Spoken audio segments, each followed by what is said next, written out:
እኛም ሳንኖር ሙሉ ነበር፣ እኛም መተን ሙሉ ነው፣ እኛም ባንኖር ለወደፊቱ ሙሉ ነው። እግዚአብሔር ፕሮክሲሚቲ ነው። ዋናው ትልቁ የመንፈሳዊ ሕይወት ሚስጥሩ ከጌታ ጋር ማድረግ ነው፣ መጠጋጋት። የሆነ ስራ አጥቶ አይደለም እግዚአብሔር የሆነ ነገር ራሴ ላንቀሳቅስ እስቲ ክሬት ላድርግ አይደለም። እግዚአብሔር ባይ ኔቸር የህብረት የፌሎሺፕ አምላክ። ይሄ የማዕዘን ራስ ድንጋይ ይሻለኛል ብላችሁ ወደሱ ለተጠጋችሁት ለእናንተ ግን አታፍሩበትም። እግዚአብሔር የተባረከ አሜን። ብለን ወደ እግዚአብሔር ቃል እንሄዳለን። አንደኛ ጴጥሮስ ላይ ምዕራፍ 2 ላይ ሄደን የእግዚአብሔር ቃል አብረን እዛ ላይ እንመለከታለን። በጀመርነው ቲም ላይ የምንቀጥለው የጀመርነው ቲም በዚህ ዓመት እግዚአብሔር ይባረክ አሜን። እግዚአብሔር ሪሸፕ ያደርገናል ተባብለናል። እግዚአብሔር የተባረከ አሜን። ኤርምያስ 18 ላይ ያለው ቃል ነው የተነሳንበትና በዛ በኤርምያስ 18 ላይ ወደ ሸክላ ሰሪው ቤት ውረድና በዚያ ቃሌን እሰጥሃለሁ እነግርሃለሁ አለውና እግዚአብሔር ወደዛ ሸክላ ሰሪው ቤት ኤርምያስ ወረደ። በመንኮራኩር ላይ አድርጎ ቅርጽን ሸክላን ይሰራ ነበር ይላል። ከዛ በኋላ እየሰራ እያለ እጁ ላይ ተበላሸበት ይላል እና ከዛ ምን አደረገው ይላል እንደገና አፈረሰውና በሌላ መልክ አድርጎ ሰራው ይላል እና እግዚአብሔር ለስሙ ጥያቄ ጠየቀ። ምንድነው የጠየቃቸው ነገር? በውኑ እኔ በእናንተ ላይ ልሰራ አይቻለኝም ወይ አላቸው እና አይቻለኝም ወይ በእጄ ላይ ናችሁ አላቸው። በመልካም በእግዚአብሔር እጅ ላይ መሆን እጅግ በጣም መልካም ነገር፣ በመልካም በእግዚአብሔር እጅ ላይ መሆን። ምክንያቱም አንዳንድ ሰዎች በታሪክ መጽሐፍ ቅዱሳችን ላይ ስንመለከት እግዚአብሔር እጅ ላይ በጥሩ ሁኔታ ያልነበሩ ሰዎች ነበሩ።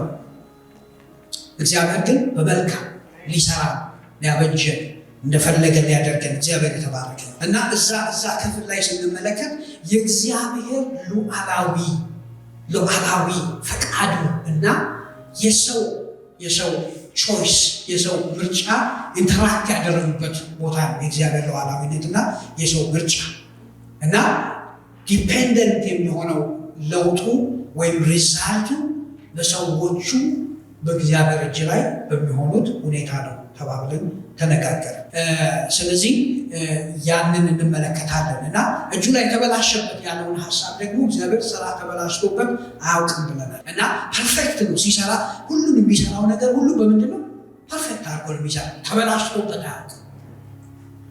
ግን ኢሳይያስ 5 ላይ ሄድንና እግዚአብሔር ኢቭን ሁሉንም የሚጠበቀውን ነገር ለሕዝቡ ለዚያ የወይን ስፍራ ቢያደርግለትም ቢኮተኩተው አረሙን ቢነቅልለትም ድንጋዩን ቢያወጣለትም ከዛ በኋላ የሚያስፈልገውን ሁሉ ቢያደርግለትም በኋላ ግን ወይንን ተማምነው በነበረበት ጊዜ ሆምጣጤን ግን አፈራ ይላል እና በሕዝቤ ላይ እና በወይን ስፍራ ላይ የምቀኘውን ቅኔ ተመልከቷልና እግዚአብሔር ያንን ቅኔ ተቀኘ እና የተቀኘው ቅኔ የፍርድ ቅኔ ነው። የፍርዱን ቅኔ ምንድን ነው? ከዚህ በኋላ እዚህ ወይን ላይ እንዲህ አይነት እንክብካቤ አላደርግም አለ።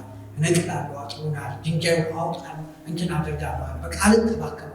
ከዚህ በኋላ መረጋገጫ ይሆናል፣ መሄጃ ይሆናል እና እኔ ይህን ቃል ወደ እኔ ከመጣ ጊዜ ጀምሮ አንድ የቤቲ መዝሙር አለ አይደለ? ምን እያለች የምትዘምረው? በለሲቷን አንድ ዓመት ታገሳት እያለች ትዘምራለች። አትንቀላት፣ አትቆረጣት፣ እባክህ አንድ ዓመት ታገሳት እያለች የምትዘምረው መዝሙር አለ። በእውነት ነው የምላችሁ ያን ቃል ባነበብኩበት ቁጥር ያንን መዝሙር ነው የምዘምረው። ጌታ ሆይ ምሕረት በእኛ ላይ ይሁን። አሜን። ትዕግስት በእኛ ላይ ይሁን። እግዚአብሔር ትዕግስት በእኛ ላይ ይሁን። ስለዚህ በዛው ሀሳብ ላይ በዛው ቲም ላይ የምንመለከተው እና እንደዚህ ይላል ከቁጥር 1 ጀምሮ አንደኛ ጴጥሮስ ምዕራፍ 2 እንግዲህ ክፋትን ሁሉ፣ ማታለልን ሁሉ፣ ግብዝነትን፣ ቅንዓትን፣ ሐሜትን ሁሉ አስወግዱ። በደህንነታቸው እንድታድጉ አዲስ እንደተወለዱ ሕፃናት ንጹሑን መንፈሳዊ ወተት ተመኙ፣ ጌታ መልካም መሆኑን ቀምሳችኋልና። በሰው ዘንድ ወደ ተናቀ በእግዚአብሔር ዘንድ ግን ወደ ተመረጠው ክቡር ወደ ሆነው ወደዚህ ሕያው ድንጋይ እየቀረባችሁ እናንተ ደግሞ በክርስቶስ ኢየሱስ አማካኝነት እግዚአብሔርን ደስ የሚያሰኝ መንፈሳዊ መስዋዕትን ታቀርቡ ዘንድ ቅዱሳን ካህናት ለመሆን እንደ ሕያው ድንጋዮች መንፈሳዊ ቤት ለመሆን ትሰራላችሁ። ስለ መሰራት ነው እዚህ ጋር የሚናገረው እና ያንኑ ቲም ነው የምንቀጥለውና መንፈሳዊ ቤት ለመሆን መሰራት በሚል ሀሳብ ነው የምንመለከተው ዛሬ።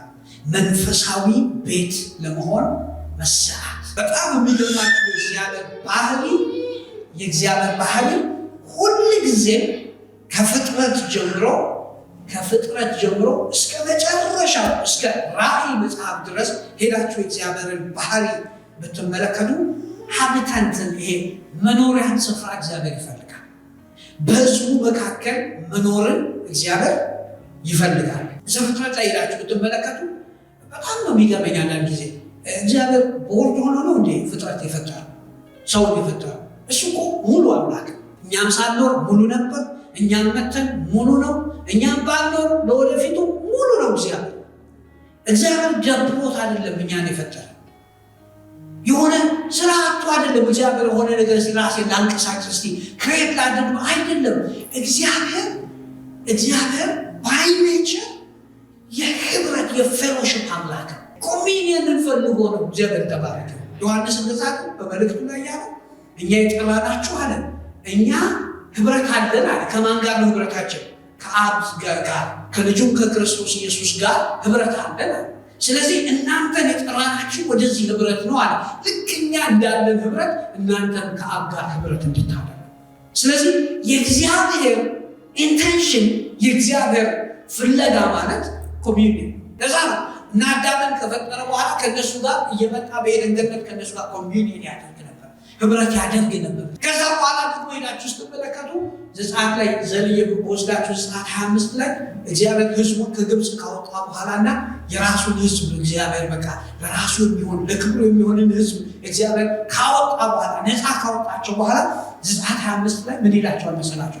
በመካከላችሁ አድር ዘንድ መቅደስን ስሩልኝ። ኢንቴንሽኑ እግዚአብሔር ቤት አጥቶ አይደለም፣ እግዚአብሔር ስፍራ ማደሪያ አጥቶ አይደለም። እግዚአብሔር እንደውም መጽሐፍ ቅዱስ ሐዋርያት 7 ላይ ምንድን ነው የሚለው?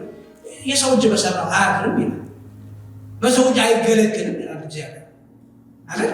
ግን ያ የእግዚአብሔር ፕሬዘንስ የሆነ ፖይንት ኦፍ ኮንታክት ነው ከህዝቡ ጋር ያለበት የሚኖርበት ስፍራ ነውና በመካከላቸው አድር ዘንድ አድሮ ምንድን ነው የሚያደርገው? ቃሉን ህጉን እየሰጠ እግዚአብሔር ተባረከ። አሜን። ህይወታቸውን ነርቸር እያደረገ እግዚአብሔር ወዳየላቸው ስፍራ ሊመራቸው ከነሱ ጋር ህብረት ሊያደርግ። ከዛ በኋላ ሰለሞን መቅደስን ሲሰራለት ትመለከታላችሁ። አሁንም እግዚአብሔር ማደሪያ አጥቶ አይደለም፣ በህዝቡ መካከል ግን መሆን እግዚአብሔር ይፈልጋል። በመጨረሻም ራእይ ላይ ሄዳችሁ ስትመለከቱ ራእይ መጽሐፍ ላይ ሄዳችሁ የምትመለከቱት ነገር ምዕራፍ 21 ቁጥር 3 ላይ እነሆ የእግዚአብሔር ማደሪያ በሰዎች መካከል ነው፣ እርሱም ከነሱ ጋር ይሆናል። አልቲሜት እግዚአብሔር ግቡ ምን መሰላችሁ? አልቲሜት እግዚአብሔር ግቡ እግዚአብሔር በህዝቡ መካከል ማደር፣ እግዚአብሔር በህዝቡ መካከል መሆን ነው። ስለዚህ ዛሬም በዚህ ስፍራ ላይ የእግዚአብሔርን ቃል ስናነብ የሚነግረን ነገር ምንድን ነው? እንደ ሕያዋን ድንጋዮች መንፈሳዊ ቤት ለመሆን የእግዚአብሔር ማደሪያ ለመሆን እንዲህ ሰብስቦ እግዚአብሔር የሚናገረን ለመሰላቸው አልቲሜት ግቡ መንፈሳዊ ቤቶች እንድንሆን ነው። እግዚአብሔር ተባረከ። የእግዚአብሔር ማደሪያዎች እንድንሆን፣ የእግዚአብሔር መኖሪያዎች ሀብታንት እግዚአብሔር ተባረከ። እዚህ ቦታ ላይ ስንመለከት ከታችን ጀምረው ክቡር ወደሆነው ይላል ወደ ሕያው ድንጋይ እየቀረባችሁ ማነው? እሱ ክርስቶስ ኢየሱስ ፕሮክሲሚቲ ነው። ዋናው ትልቁ የመንፈሳዊ ህይወት ሚስጥሩ ከጌታ ጋር ማድረግ ነው፣ መጠጋጋት። ጌታ ኢየሱስ ክርስቶስ ምን አላቸው? ደቀ መዛሙርቶችን መጀመሪያ አንድ ኤጅ ላይ ሲሰበስባቸው መምህር ወዴት ትኖራለህ? ኑና እዩ አላቸውና ከእሱ ጋር አብረው ዋሉ ይላል። ከእሱ ጋር አብረው ከዋሉ በኋላ ሁሉም ከእሱ ጋር ሆነው ቀሩ። ከዛ በኋላ አልተመለሱ። ለምን ሲባል ተቀራረቡ ከጌታ ጋር። የመንፈሳዊ ህይወት ሚስጥሩ ምንድነው? ከጌታ ጋር መቀራረብ። ክቡር ወደ ሆነው ወደዚህ ሕያው ድንጋይ እየቀረባችሁ። ስለዚህ ድንጋይ ሲናገር ምን ይለዋል? በሰው ዘንድ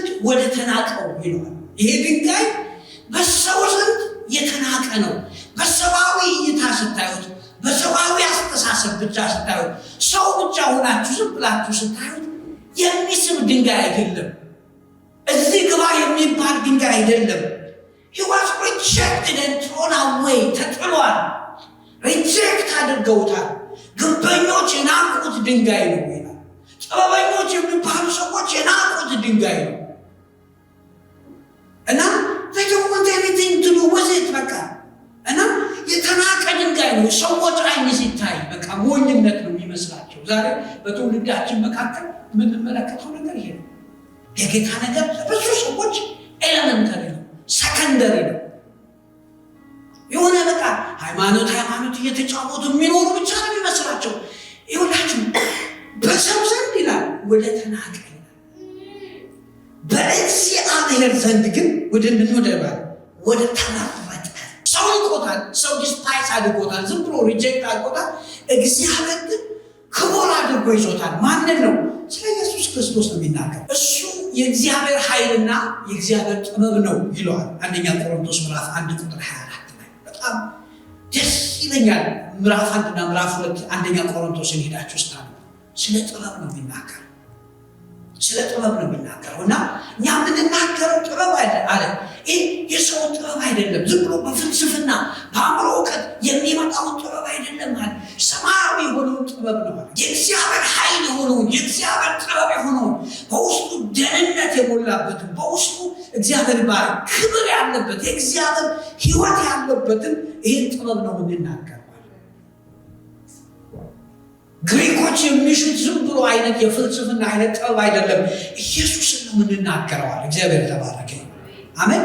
ይህ ጥበብ በሰዎች ዘንድ ምን ያደረገ ነው? የተናቀ ነው። ወደ ታች ዝቅ ብላችሁ ሄዳችሁ ስትመለከቱ እንዲሁም ሰዎች ይሰናከሉበታል።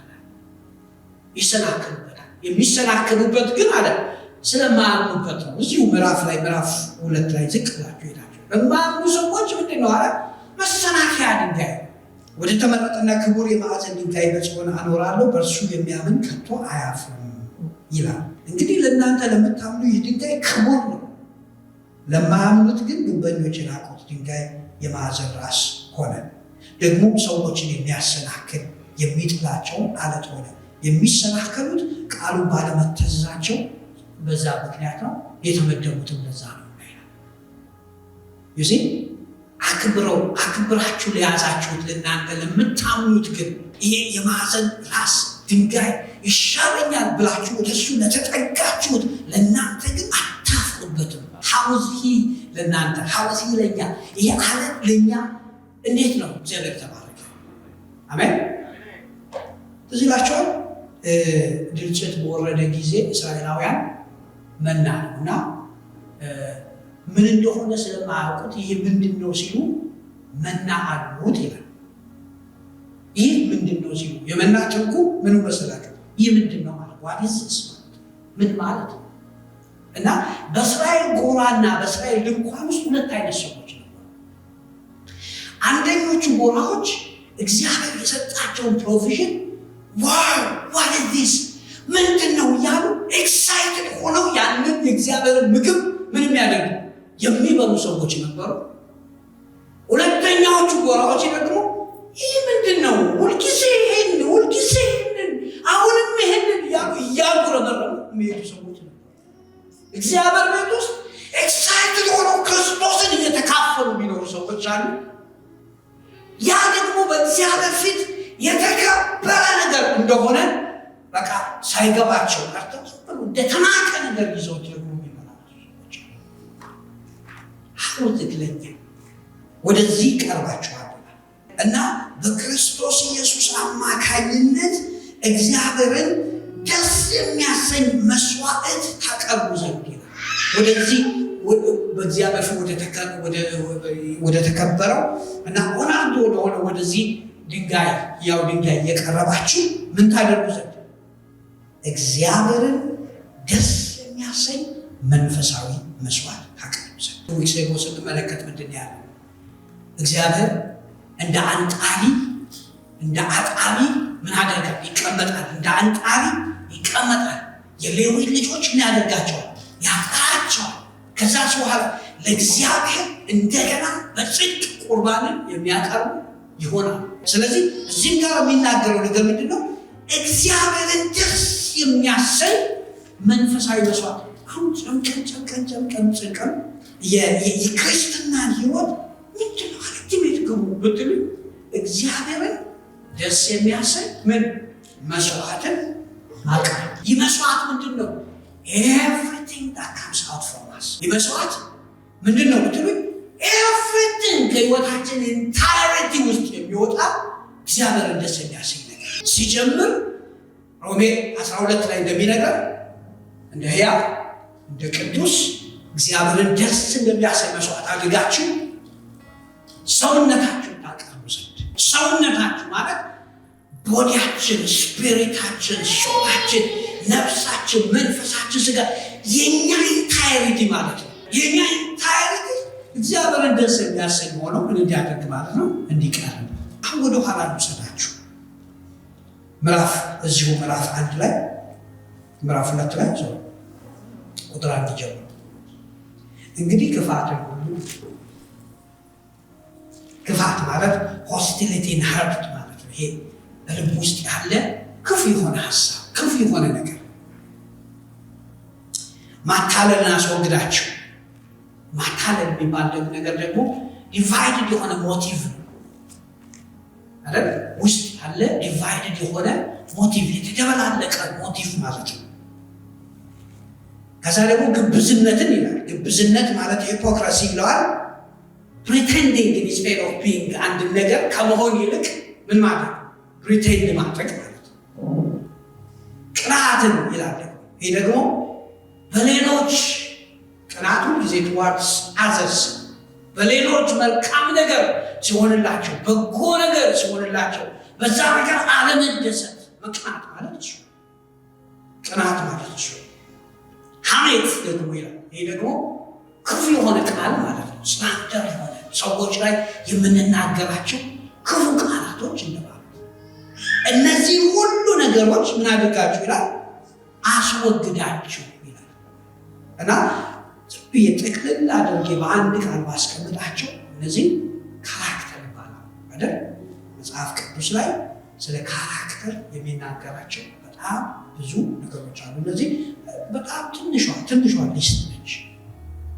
እና አስወግዱ። አሁን በዛ ኮንቴክስት ስሙኝ።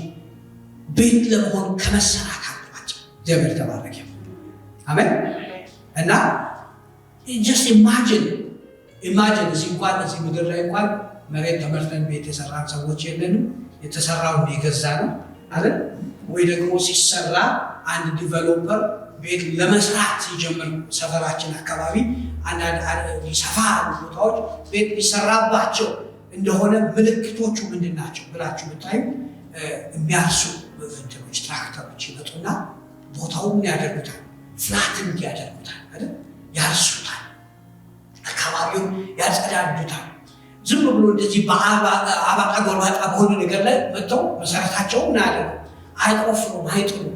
እግዚአብሔር is a master builder። የራሱን ቤት ራሱ ነው የሚሰራው። he has no longer እግዚአብሔር እስጢፋኖስ ሲናገር ሐዋርያት ሥራ መጽሐፍ ላይ ከረጅም ጊዜ ጀምሮ ከእነ ሙሴ ጀምሮ ያለውን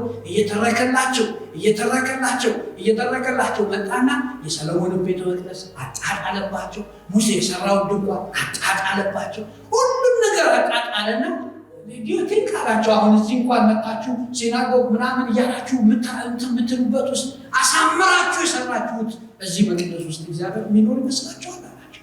እግዚአብሔር እኮ ሰው በሰራው የሰው እጅ ባዘጋጀው ነገር ውስጥ አይኖርም፣ በዛ አይገለገልም። እግዚአብሔር ራሱ በሰራው ነገር ውስጥ ነው የሚኖረው። እሱም የሰራው ነገር ህዝቡ ነን፣ እኔና እናንተ። ስለዚህ የመጀመሪያው የሚሆነው ነገር ምን መሰላችሁ? እግዚአብሔር ይባርክ። ለእግዚአብሔር መኖሪያነት መሆን ማለት መታረስ ማለት ነው። very painful process አይደል? painful process መታረስ። እና እነዚህ ነገሮች ሁሉ ምን አድርጉ ይላል? አስወግዱ። አያችሁ፣ በማጅ ላይ ነው የሰጠው ማለት ነው። ይሄን በእኛው እጅ ላይ አስወግዱ ሲል ማንን ነው እያዘዘ ያለው? እኛን ነው እያዘዘን ያለው።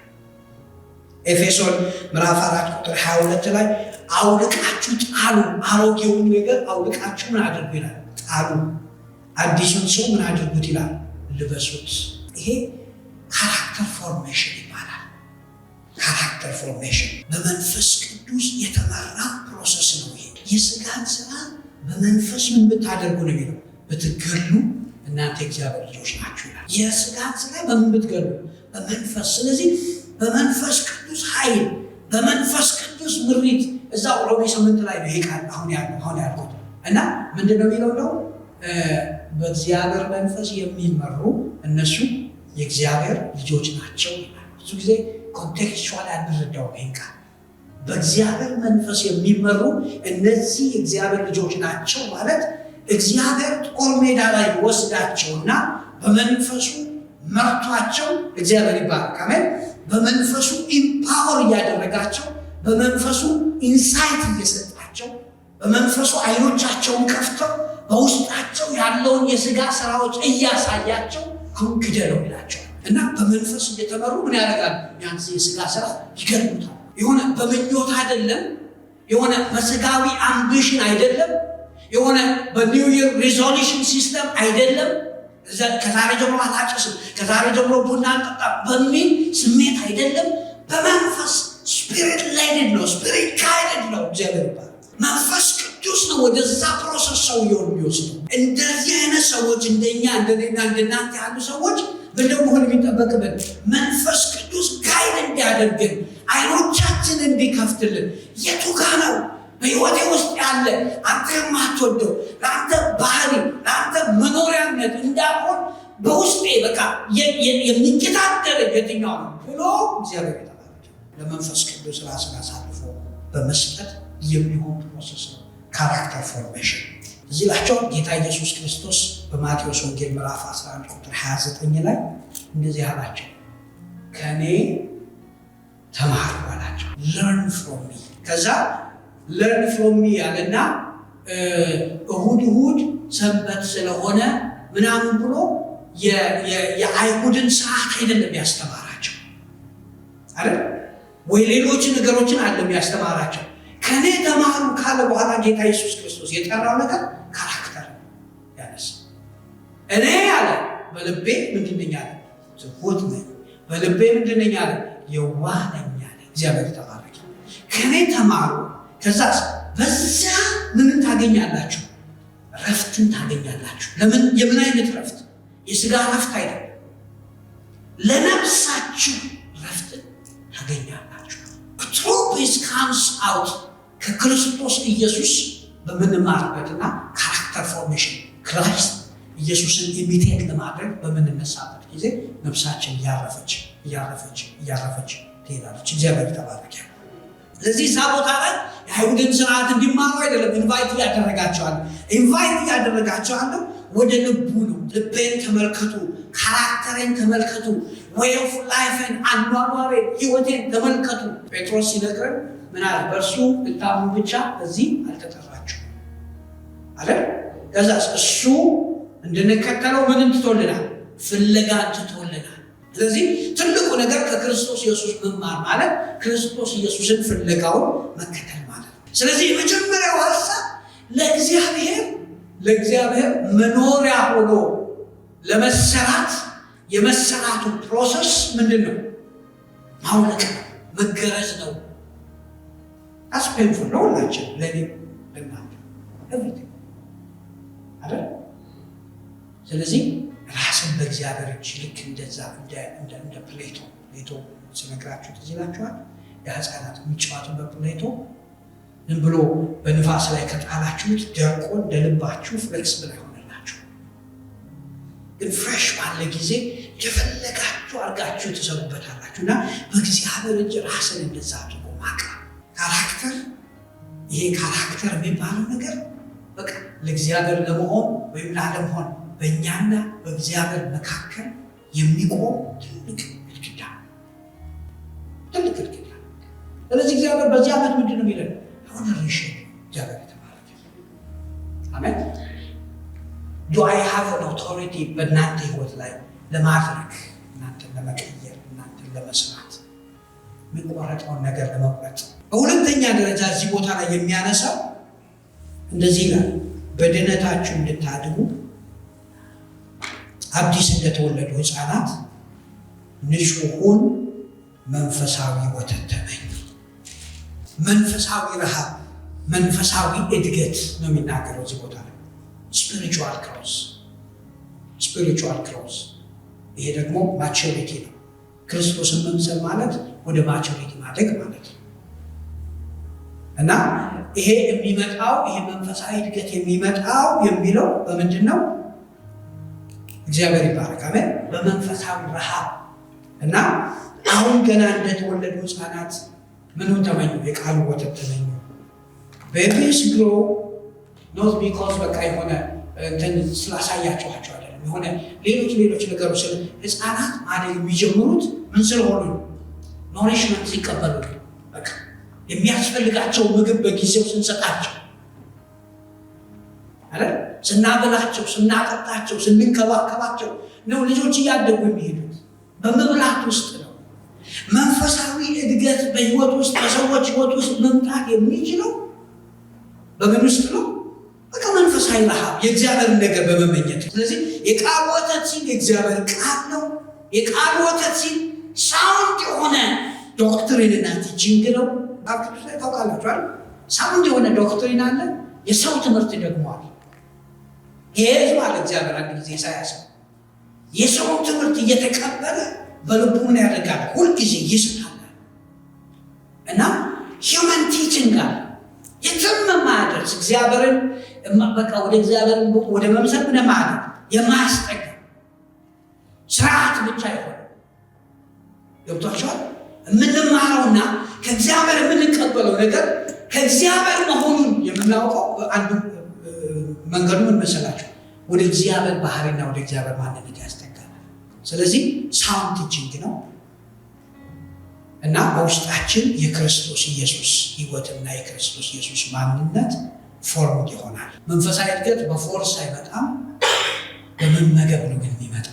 መጨረሻ ይህንን ቅድም ያነበቡትን የማቴዎስ ወንጌል ላይ ያለውን የጠቀስኩትን ክፍል አንብብላችሁና ማቴዎስ 11:29 ላይ ሁለተኛውን ሀሳብ ተነጋግረን እንጨርሳለን። ጸልየን እግዚአብሔር ይባረክ።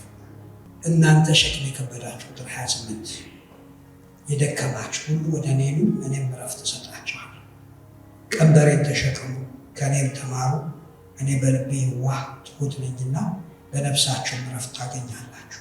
ቀንበሬ ልዝብ ሸክሜም ቀሊል ነውና ይላል። አሜን። ቀንበሬ ምን አድርጉ? ተሸከሙ።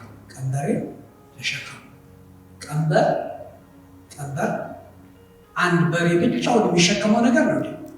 ኖ።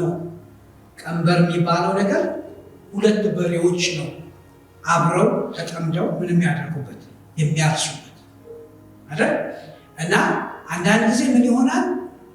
ኤክስፒሪየንስ የሆነ በሬና ኢንኤክስፒሪየንስ የሆነ ያለመደ በሬ አንድ ላይ ሆነው ተጠምደው የሚሄዱበት እና አንዳንድ ጊዜ ያ በሬ ተራርቆ ነው የሚማሩ ከዚህ በደንብ ኤክስፒሪየንስ ከሆነው ጋር ሲጠመድ ማለት ነው። ይሄ ቀንበር ማለት ከጌታ ጋር አብረን የምንጠመደው ቀንበር ብቻችን እንድንሸከመው የተጠማንበት ጥሪ አይደለም።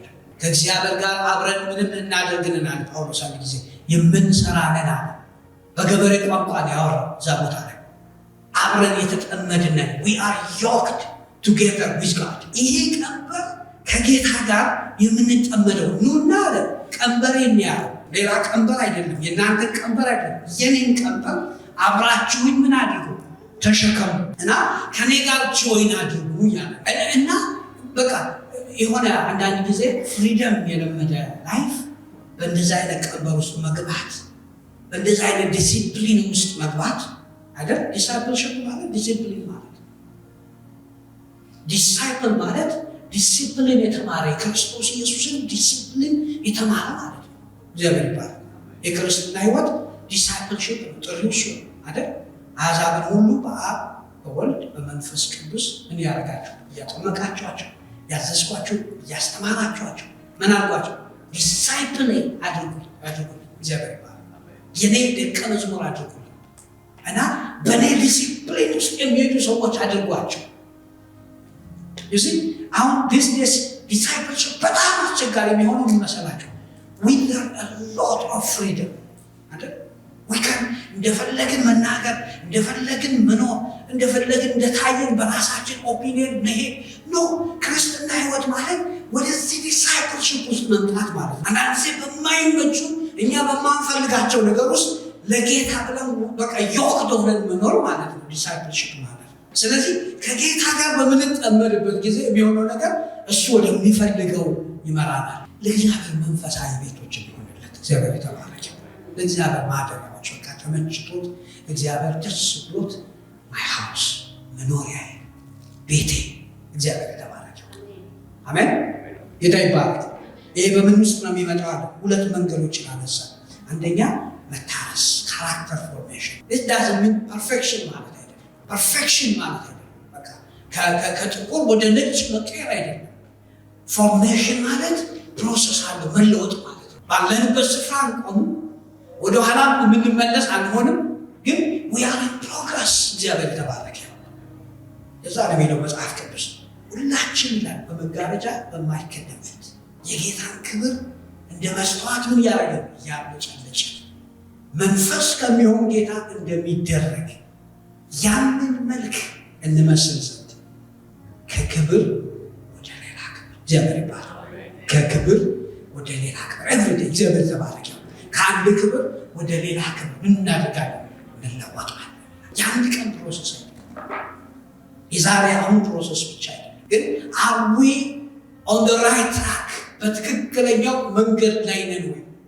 መሆናችንን ምናየው መሰላቸው ኤቭሪዴ በእግዚአብሔር ፊት ሀምፕሊ ራሳችንን ከእጆቹ በታች እያዋረድን ዝቅ እያደረግን እግዚአብሔር የተባረከ አይኖቻችን ተከፍተውልን እግዚአብሔር ወደ ውስጣችን እያሳየን ለግናችን የጠቢብ አይኖች በማን ላይ ናቸው?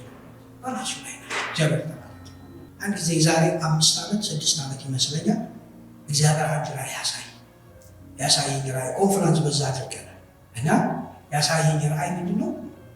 ልክ ይሄ የመኪና ቡቱ እንደዚህ የመቆኋላው ሲከፈት እና እቃ ይዤ ነገር ላስገባ